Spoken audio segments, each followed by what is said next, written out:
Halo semua, Assalamualaikum warahmatullahi wabarakatuh. Suara aman ya, maaf agak telat sedikit. Jadi memasuki pandemi COVID-19 ini, vitamin D seakan-akan menjadi vitamin primadona. Semua orang membicarakan peran dari vitamin D baik untuk meningkatkan imunitas maupun untuk melawan COVID-19, katanya bisa. Padahal sebenarnya dari data sendiri, 98% penduduk dunia ini mengalami defisiensi vitamin D. Jadi memang defisiensi vitamin D ini sudah menjadi suatu pandemi dari sebelum pandemi COVID-19 dan berlangsung cukup lama.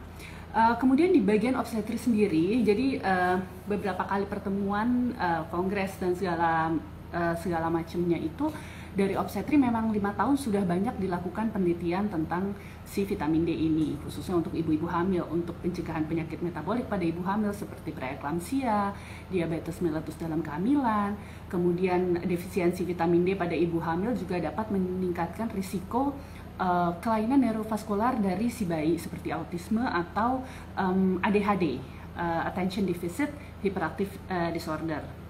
Gitu. Jadi memang sebenarnya perannya ini sangat banyak.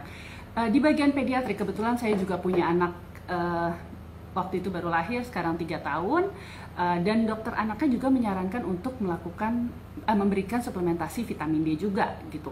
Jadi di sini saya jadi mulai penasaran, kok ternyata bukan di obstetri saja gitu, tapi juga di pediatri, kemudian di penyakit dalam juga sudah mulai dilakukan penelitian, dan sampai beberapa bulan terakhir ini saya menjadi follower dari Dr. Henry Suhendra, spesialis ortopedik dan traumatologi, yang sering sekali sharing masalah ilmu tentang vitamin D di Instagramnya. Jadi awalnya saya mengenal beliau dari anaknya, jadi saya teman anaknya, kemudian saya sebenarnya murid anaknya sih. Kemudian saya pernah lihat Niko anaknya sempat post tentang papanya yang sebenarnya udah nggak lagi muda tapi olahraganya tuh masih weightlifting gitu. Wow, ini inspiring sekali dokter ini. Kemudian saya follow sejak itu mungkin 2 bulan 3 bulan lalu, dan sejak itu saya jadi suka nonton tuh IGTV-nya gitu, karena beliau suka share tentang vitamin D, kemudian tentang quattro vitamin. Apa itu quattro vitamin? Nanti kita tanyakan langsung dengan beliau. Kemudian di akun IGTV, Instagramnya juga beliau aktif mengedukasi masalah penyakit-penyakit tulang, terutama karena beliau adalah spesialis ortopedi. Nah, saya merasa terhormat sekali karena Dr. Henry ini bersedia hadir di IG Live saya. Saya mau bacain CV-nya dulu ya dok, bentar ya. Jadi beliau ini lahir di Makassar, 8 Januari 1955. Jadi hitung sendiri usianya. Beliau merupakan best graduate at National Orthopedic Board Exam di tahun 1992. Menyelesaikan sekolah medical doctor di Universitas Erlangga tahun 1982, menjadi orthopedic surgeon di universitas yang sama, Universitas Erlangga, di tahun 1992. Kemudian spinal orthopedic dan surgery di Hokkaido Orthopedic Sapporo, Jepang, dan arthroscopy and sports medicine training di Harvard Medical School tahun 1993. Saat ini posisinya adalah sebagai Head Department of Surgery di Siloam Hospital Kebonjeruk sejak tahun 2002. Kemudian Chief of Faith Orthopedic Group, Director of Bone Mineral Density Center, dan yang pasti Founder and Managing Director of Vitamin D Society di Indonesia.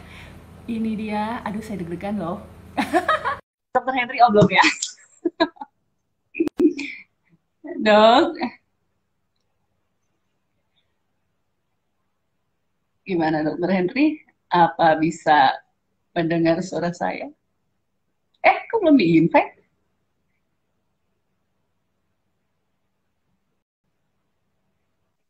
Ya, halo, Gimana halo, dok? selamat malam, Mas, selamat malam, selamat malam. Selamat malam dokter. Dokter makasih banyak ya dok, sudah mau saya tanya-tanya malam ini. Iya, karena si Niko bilang itu teman gue tuh, ayo dong. Ditodong apa nih dok?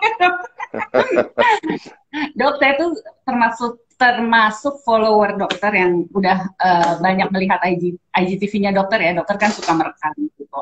Ya, Tapi menurut saya penting sekali nih karena follower saya banyaknya perempuan, ada yang ya. hamil, ada yang baru lahir, ada yang menyusui. Jadi menurut saya penting sekali untuk dokter juga sharing dan mengedukasi follower-follower saya juga dok, karena mungkin dokter yang Ya. lebih berkompeten masalah vitamin D ini gitu.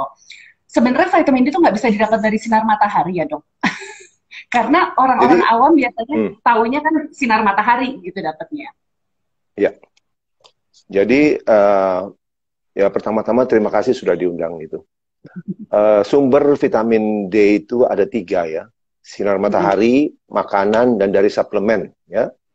Nah, sudah banyak penelitian yang menyatakan bahwa kalau dari sinar matahari saja, karena masih banyak tenaga medis pun berpandangan bahwa tidak perlu itu suplemen, ya, tidak perlu suplemen, cukup dengan yang natural saja katanya. Tuhan sudah menyediakan segala sesuatu buat kita.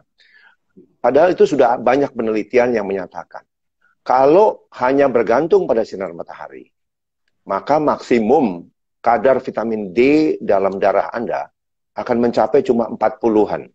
Ya. Nah, ini berkaitan dengan kadar optimal yang mau dicapai. 40-an itu cukup untuk melawan penyakit rickets. Itu adalah penyakit tulang lunak pada anak-anak. Itulah penyakit yang menyebabkan vitamin D pertama kali ditemukan di tahun 1800 akhir. Ya. Jadi kalau kita untuk melawan segala kelainan itu preeklamsi, gestational diabetes pada wanita-wanita hamil, untuk melawan segala macam infeksi bakteri maupun virus yang sekarang lagi marak ada tentunya COVID-19, melawan penyakit jantung, melawan segala macam kanker, ada 16 sampai 17 jenis kanker yang menurut studi bisa dikurangi insidensnya dengan vitamin D yang optimal. Itu diperlukan vitamin D optimal, 40 tidak cukup. Itu, nah kalau bicara optimal juga itu ada beberapa kriteria. Nah, kalau kriteria laboratorium yang dipakai di Indonesia itu menyatakan cukup itu 30 sampai 100. Ini adalah berdasarkan kriteria dari Endocrine Society di Amerika. Dan kriteria ini sebenarnya dinyatakan, diresmikan 1960-an itu. Jadi sudah lama sekali dan sudah banyak sekali dikritik kriteria ini. Karena apa? Karena kriteria ini cuma menyatakan di bawah 30 kurang, tetapi 30 sampai 100 itu cukup. Dan tidak ada kata optimal, tidak ada kata normal. Tidak ada. Dalam yang betul tidak ada. Yang naskah aslinya itu mengatakan di atas 100 potential toxicity. Saya tahu ada beberapa laboratorium sekarang menghilangkan kata potensial itu. Itu berbahaya sekali. Sebenarnya kalau kita melihat naskah aslinya, 30 sampai 100 cukup. Di atas 100 potential toxicity. Dari kata potensial saja kita tahu tidak yakin, tidak tegas gitu. Karena kriteria inilah dikritik di Amerika dengan menyatakan kalau gitu saya mau minta normal berapa? Kan tidak ada yang disebut normal. Nah, kalau kita tetap berpatokan pada kriteria yang berlaku di Indonesia, yang dikatakan cukup kan 30 sampai 100. Nah, jangan 30 udah puas, jangan. Jangan. Jadi ambillah. Jangan. Kalau saya bilang kan masa ya mohon maaf nih ya, saya mohon maaf. Kalau Anda melakukan sesuatu kan harus sampai orgasme. Ya 80-100 dong. 80-100. Jadi tidak menyimpang dari kriteria itu, begitu. Karena kalau Anda mau lihat kriteria lain, Anda tanya saya, Vitamin D Society Indonesia itu kan berkiblat kepada Vitamin D Council USA. Itu mintanya memang jelas dibilang, normal itu 80 sampai 100. Itu kriteria mereka. Ada lagi kriteria yang lebih radikal. Nah, kembali ke sumber tadi, kalau ada juga yang bilang, oh dari makanan bisa. Oh tidak, dari penelitian sudah menyatakan bahwa Anda makan apapun, ya, paling kebutuhan vitamin D Anda hanya dicukupi 15 sampai 20%. Ini tidak mungkin. Ujung-ujungnya untuk mencapai nilai optimal yang 80-100 atau ada berapa kriteria lain yang mengatakan di atas 100, itu perlu suplemen. Jadi kalau ditanya, kenapa sih matahari nggak bisa? Matahari itu ada 11 faktor yang bermain. Jadi tidak berarti gini, oh saya jemur-jemur aja naik vitamin D saya. Oh tidak, itu sangat sangat ada batasan-batasan gitu loh. Kalau Ini dibilang masalahnya dari tenaga medis juga masih banyak yang belum tahu, Dok. Jadi banyak teman-teman saya yang juga betul, nanya, ini sebenarnya yang bagus nggak hanya dari suplemen, tapi dari matahari. Nah, kemudian pertanyaan ya selanjutnya itu. adalah, berjemurnya Nah, jam berapa? Gitu. Itu oke, juga masih oke kan. kita, oke. Jadi kita katakan begini, kenapa tenaga medis pun masih bingung? Karena di fakultas kedokteran manapun tidak pernah diajarkan vitamin D. Saya udah Benar. tanya kok sekarang di FKUI, di FK UNER tidak ada pelajaran vitamin D. Dan saya bertanya kepada teman-teman di luar, bahkan di Harvard Medical School, tidak ada, sama, tidak ada pelajaran subjek vitamin D. Jadi kalau kita ingin menguasai, tentu kita harus belajar. Kalau orang bertanya, loh kok Dr. Henry bisa tahu belajar? Oh, saya orang pertama di negara ini, di republik ini yang belajar vitamin D. Penelitian saya tahun 92, pada saat saya mau selesai PPDS saya, itu adalah mengenai vitamin D. Tahun 92 tidak ada orang bicara vitamin D, saya udah bicara vitamin D. Pada saat itu penelitian saya di Surabaya itu rata-rata 18,2 cuma. Ya, itu pun tidak bisa diperiksa di Indonesia. Sampai kita harus kirim ke Singapura itu. Biayanya mahal, makanya penelitian itu N-nya tidak banyak. Karena kita waktu itu juga tidak ada sponsor kan. Perusahaan obat juga tidak ada yang mau sponsor vitamin D. Jadi memang sulit. Tetapi yang membuat saya agak sedih karena bayangkan tahun 92 rata-rata Surabaya 18,2. Ya, 18,1 sih.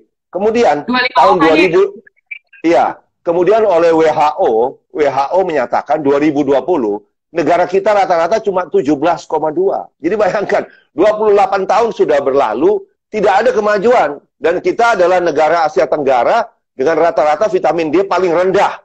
Lebih rendah dari Filipina, lebih rendah dari Malaysia, lebih rendah dari Thailand, dari Singapura. Nah, saya kecewanya gini, loh, secara ekonomi kita lebih bagus kok dari Filipina, tapi kok vitamin D kita lebih jelek. Itu Iya. karena ketidaktahuan kita. Ya. Sebenarnya ya, Dok, sejujurnya saya tuh juga baru melek terhadap vitamin D itu waktu mau program anak kedua, itu 4 tahun lalu, Dok. Disitulah Ya, dari offset itu mulai gitu dikembangkan, vitamin D itu ternyata harus tinggi. Tapi memang patokannya sampai beberapa bulan yang lalu saya masih 30 sih, Dok. Karena kan berpatokan jangan. pada. Ya, enggak ini, Dokter Dinda. Jadi memang kita tidak menyimpang lah, kita tidak usah terlalu radikal lah. Kita ikuti saja yang dikatakan cukup itu kan 30 sampai 100. Nah, sama dong. Kalau Anda ujian 6 sampai 10 lulus, masa Oh, 6? Anda 10 dong, ambil 10 dong harus puncaknya. Karena kalau apalagi di obstetri, kayak kan anak saya, kakaknya Niko kan, mohon maaf nih, sudah 2 kali ke dokter kandungan sampai diberikan terapi, apa namanya, IVF atau apa fertilisasi oh, buatan itu, tidak berhasil. Kemudian dia berhasilnya kenapa? Pada saat saya berikan vitamin D 30.000. Kenapa dikasih tinggi begitu? Karena suaminya kena COVID. Jadi kita kasih dosis 50.000 suaminya. Anak saya, si istri ini kita kasih 30.000. Jadi suaminya dengan kadar 70 kena COVID, tetapi dia tidak kena COVID, padahal tinggal sama-sama, bayangkan. Suami istri itu pasti kena sama-sama kalau tidak dipisah. Tapi anak saya tidak kena, karena waktu itu kadar vitamin D-nya sudah 117. Tetapi waktu saya kasih 30.000 sehari untuk jaga-jaga, dalam waktu 2 minggu, minggu ketiga hamil dia. Jadi kehamilan itu, kesuburan itu dari vitamin D. ya, tapi sebenarnya memang pasien-pasien dengan PCOS nih, Dok, ya, pasien-pasien yang dengan obesitas atau riwayat sulit punya keturunan, memang sekarang kan diperbaiki metabolismenya dengan vitamin D gitu salah satunya. Betul, Memang karena benar. PCOS kan mungkin masih dikaitkan juga dengan autoimun. Itu sering sekali disebut-sebutkan. Iya. Dok, untuk berjemur, Dok, tadi belum dijawab. Oh Berjemur iya, iya. idealnya Berjemur tuh begini.